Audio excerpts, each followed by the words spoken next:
Hello, welcome. Thank you for joining us on this edition of News 2. I'm Sandra Gumansing, topping our newscast on Wednesday, June 1st at approximately 7:53 a.m. The VIPD said an unknown male called the Sinkhurst Central High School and stated to one of the administrative staff, "This is a bomb threat and everyone has 10 minutes to get out of the school." All staff and students were moved to the football field. Canine officers with the bomb-sniffing dogs responded, including the Special Operations Response Team. The entire school campus, including the gymnasium, was checked, cleared, and secured. No explosives or devices were found at that time. All staff and students were allowed back in their classes.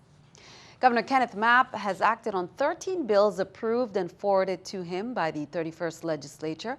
The governor detailed concerns related to a bill to alter the tax increment finance program. The governor said that currently the TIF Act limits qualified projects to government-owned infrastructure improvements. On March 23rd, the governor line item vetoed a bill to allow the Casino Control Commission to waive certain room requirements to obtain a gaming license for a hotel in the enterprise zone.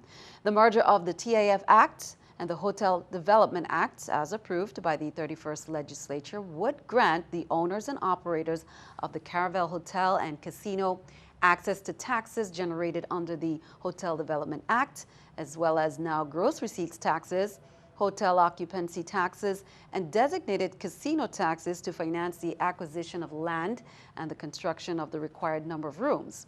The governor also vetoed an amendment to reduce the minimum base wage for tip service workers to 35%. Well, the Education and Workforce Development Committee met at the Otley Legislative Hall. It's chaired by Senator Jean Ford, and he received a status update from the department officials regarding building improvements as well as the school lunch program, and that was Wednesday at the Earl B. Otley Legislative Hall. The discussion spanned a slew of topics from the school lunch program, fulfilling mandates, building repairs, and the all-encompassing lack of funding. Here's more.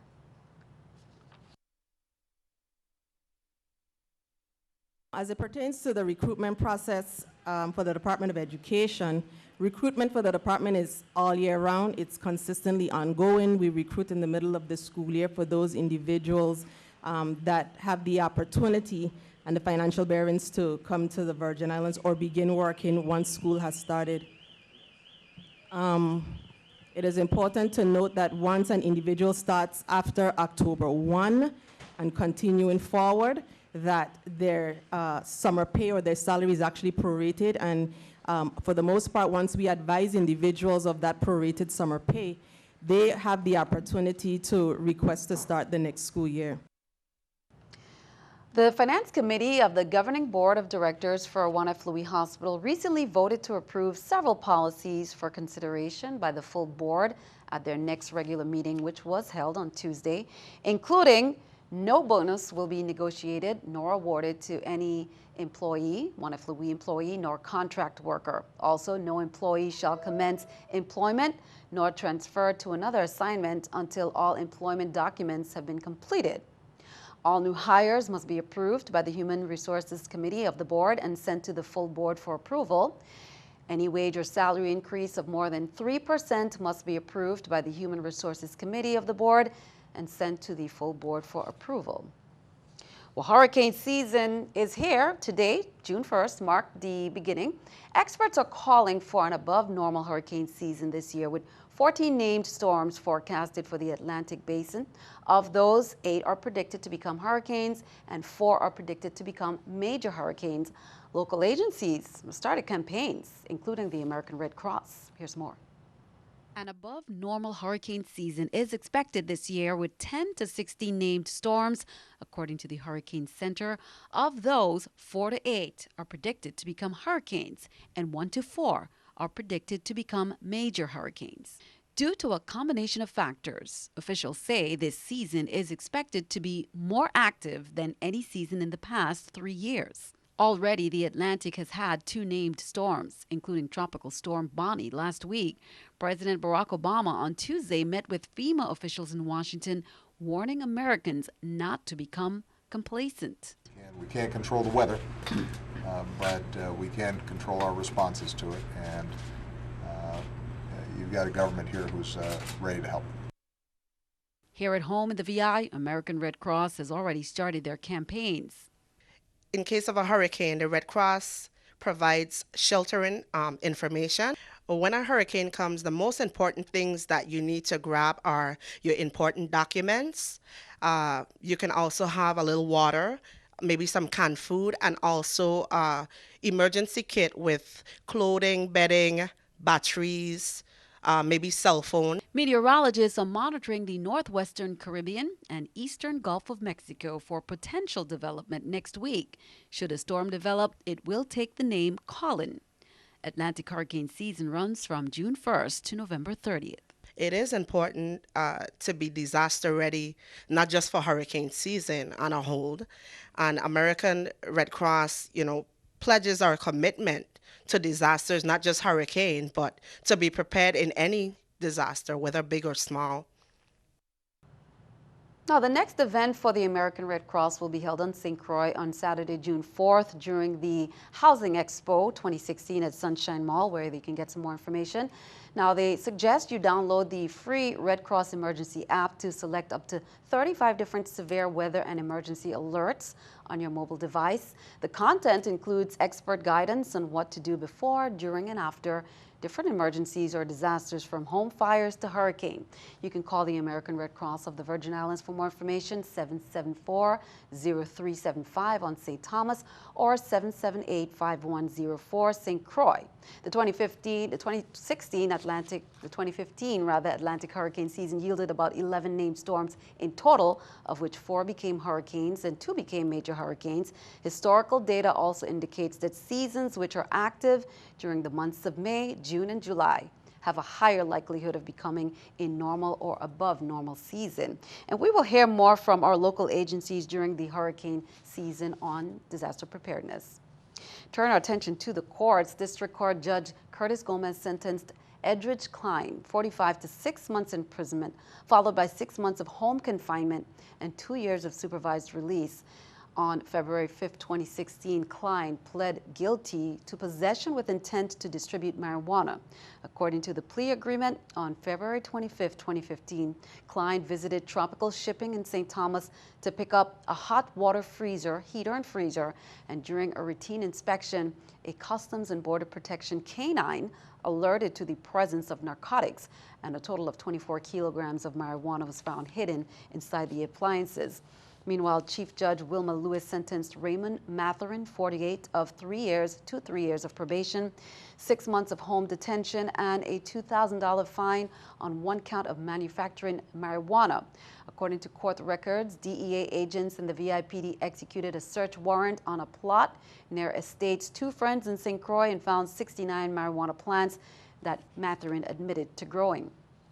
Also, Eugene Monsanto, 40, made his initial appearance before U.S. Magistrate Judge Ruth Miller on Tuesday, but today, Wednesday, Monsanto was remanded to the custody of the United States Marshal Service after a preliminary and detention hearing pending further proceedings. According to the complaint, on Monday, May 30, 2016, Monsanto, who was aboard the MV Sundance Queen, presented himself for inspection at the U.S. Customs and Border Protection's St. John Port of Entry. A CBP officer conducted a routine inspection and found a fully loaded .38 caliber Smith & Wesson revolver inside of Monsanto's carry-on. Monsanto faces a maximum of 10 years in prison and $250,000 fine. Turn our attention overseas. Tense moments at UCLA Wednesday morning after reports of a murder-suicide promoted a campus-wide lockdown. Mary Maloney reports. We have had an on-campus shooting this morning.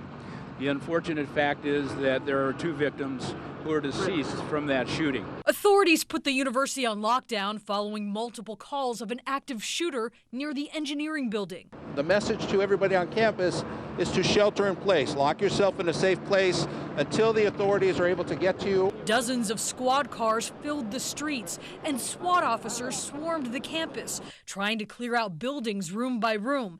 As the news got out, family and friends could only wait to hear if their loved ones were safe. She's fine. She hasn't responded in a little bit. I can only imagine the situation in there. I know that they're they're all locked down. The students lucky enough to get out were escorted by police in small groups. Authorities are investigating the shooting as a murder-suicide. The bodies of both men were found inside the engineering building. I'm Mary Maloney reporting. In other news, an update, we've seen the story. A 3-year-old boy who fell into the gorilla enclosure at the Cincinnati Zoo is leading the animal to be shot. Is said to be doing well. And a Harambe, that was the name of the gorilla, a 17-year-old endangered western lowland gorilla, was shot dead after he started dragging the boy. Police said they were investigating the actions of the boy's parents leading up to his fall. On Wednesday, they also released a recording of the call the boy's mother made to police. In it, she is heard crying, "He's dragging my son, I can't watch this." She repeatedly shouts, "Be calm," at the boy. In a statement on Wednesday, the boy's family thanked zoo staff for their actions taken to protect their child. They also asked that any donation be made to the zoo in Harambe's name. The zoo has suggested donations will go towards a gorilla conservation project in the Congo. There was many online reactions to Harambe's death. The zoo says it had no choice but to kill the gorilla and has defended its safety measures around the enclosure. But animal activists have accused the zoo of negligence. Keeping our eye on the economy, let's take a look at the New York Stock Exchange with our Stock Market Watch.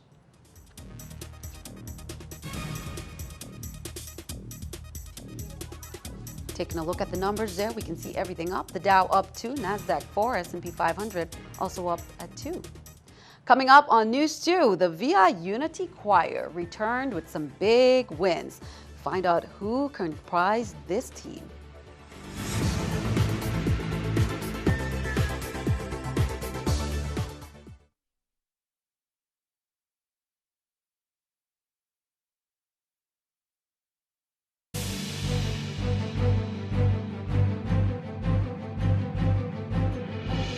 Welcome back. 3 new cases of Zika have been reported in the U.S. Virgin Islands, according to the Department of Health, with none of the new cases occurring among pregnant women. According to the weekly surveillance report, there were also 15 cases of dengue in the territory. There are now a total of 24 confirmed Zika cases in the USVI, with 15 cases in St. Croix, 8 cases in St. Thomas, and 1 in St. John. To date, they say 647 pregnant women in the USVI have been tested for Zika, and 3 were confirmed positive. Commissioner Michelle Davis also outlined several future plans to support the department's Zika response. Count on 2 to keep you updated.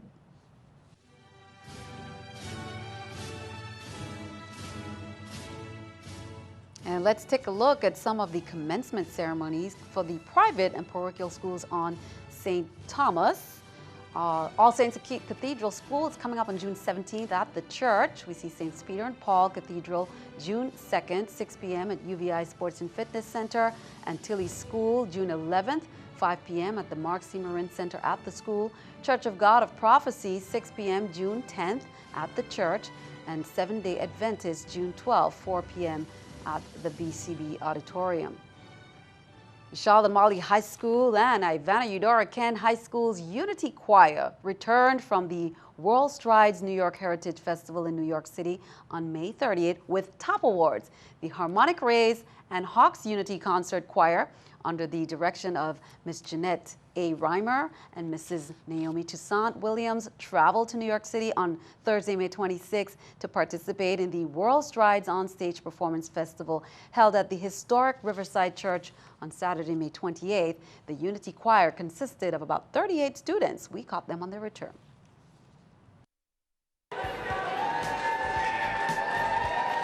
Hi, I'm Jeanette Reimer, director of the Ivana Eudora Ken High School Harmonic Rays. And I'm Naomi Toussaint Williams, director of the Hawks Concert Choir, CHS. And here in 2016, we decided to come together and we traveled to New York to participate in the World Stride On Stage Music Festival. Hi, good day. My name is Taylor Morales and I attend the Ivana Eudora Ken High School and I'm a part of the Harmonic Rays Choir. My festival experience, I was a bit blown away that we won the gold because all of our hard work had finally paid off. All of the practicing and marathon run practices that we had at school had finally amounted to something. Hi, my name is Akira Pickering-Haynes. I'm a part of the Hawks Concert Choir. And I would have to say that my favorite experiences were going to the Broadway show, Shuffle Along. My name is Kamoy Sylvia, and I'm a part of the Harmonic Rays Choir. I wouldn't say I necessarily had a best experience up there in New York because I enjoyed every part of it. But if I had to choose, I would say the Shuffle Along play was the greatest experience I had up there in New York at the time. We want to say big congratulations to all the students representing the VI, and thanks to Best Island Fed for that video, Emmett Provost. Now here's a look at some of the winnings there. Ivana Udarkin High School, Harmonic Rays, and CAHS Hawks Unity Choir, they won gold. Now Udarkin Jazz Choir won silver. And then we have Outstanding Choral Group Award, the Sweepstake Choral Award, the Choral Educator Award, the Maestro Award went to Indira Labon, and the Maestro Award, Jamor Maricho. Well, the Virgin Islands delegation to China, led by Governor Kenneth Mapp, will begin a series of meetings to explore and develop economic opportunities for the territory shortly after arrival in Beijing this week. The group's first scheduled meeting is with Air China on Thursday morning, followed by an engagement with the United States Ambassador to China, Max Baucus, and Minister Counselor for Commercial Affairs, Sarah Kemp, at the U.S. Embassy. The day will conclude with a meeting with ArcLight executives. Now, Friday will be devoted to meetings with Sinopec, which is a partner in St. Croix's Lime Tree Bay terminal operation and Asia's largest oil refinery. Meetings with Chinese hotel developers will dominate the final 2 days of the trip, and the Winston & Strawn law firm will host a special reception for the delegation in the city of Shanghai on Tuesday. Representatives from the Fossen Group, which owns Club Med, will be among those in attendance. 16, including the governor of the VI, is in attendance, including we have Valdemar Collins, Finance Department Commissioner and Executive Director of the Public Finance Authority, Beverly Nicholson Doty, Tourism Commissioner, and Joanne Bozzuto, PFA's Director of Finance and Administration, just to name a few. The General Counsel of Mexico, assigned to Puerto Rico and the U.S. Virgin Islands, was on St. Thomas conducting official consulate business, to include meeting with many of the estimated 300 Mexican nationals living in the territory. The purpose of the trip was to build relationships with the government of the VI, local federal authorities, and to hear any concerns from the local Mexican population. Thank you very much for receiving me, and it's a great pleasure for this first visit to Virgin Islands. One of our main concerns is to take care of the Mexican citizens that live here. There are just a few, about 300 citizens, Mexicans living in the 3 islands. Of course, our daily work is to issue documents for Mexican nationals, like passports, like birth certificates, like power of attorney, because the Consulate of Mexico is a notary public as well. And for the foreign nationals, any other nationalities, they can go and get the visas to travel to Mexico. And as mentioned, this was her first visit to the VI. Coral World Ocean Park is proud to join leading educational organizations, institutions, conservations, and individuals in dozens of countries around the world to celebrate World Oceans Day coming up on June 8th. So this is the time to plan your groups. It's an opportunity to celebrate our world ocean and our personal connection to the sea. Coral World will be celebrating for 3 days. On June 4th, there will be a beach cleanup at Vesa Beach on the east of St. Thomas, 9 a.m. to 12 noon. They say bring hats, sunscreen, and they will provide gloves, bags, and water. You can also receive a free day pass to Coral World just for assisting.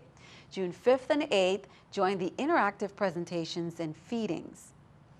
The 13th annual Beach to Beach Power Swim was held on St. John by the Friends of the Virgin Islands National Park. The event draws hundreds of participants from around the Virgin Islands, the Caribbean, and the United States. Swimmers can opt for the short course, intermediate course, or the long course from Maho all the way to Hawks Nest Beach, a distance of 3.5 miles. Now, the fastest time clocked on the long course this year belonged to St. Croix's 13-year-old Natalia Quippers, a member of the VI national swim team who finished in 1 hour, 19 minutes and 12 seconds. And her national teammate, 14-year-old Kai Udlam of St. Thomas, finished at the top of the overall men's category with a time of 1 hour, 23 minutes and 19 seconds. Full results can be found online at friendsvinp.org/race results. This race has been going on for 13 years. This is the 13th year, and we really, that's been really special. And while we appreciate everyone who has participated in this event over the years, I'd like to pay special tribute and special thanks to those that have been coming back year after year after year, and we call them our swim veterans. Congratulations to all the competitors. Well, be sure to stick around. Your News 2 AccuWeather forecast is coming up next.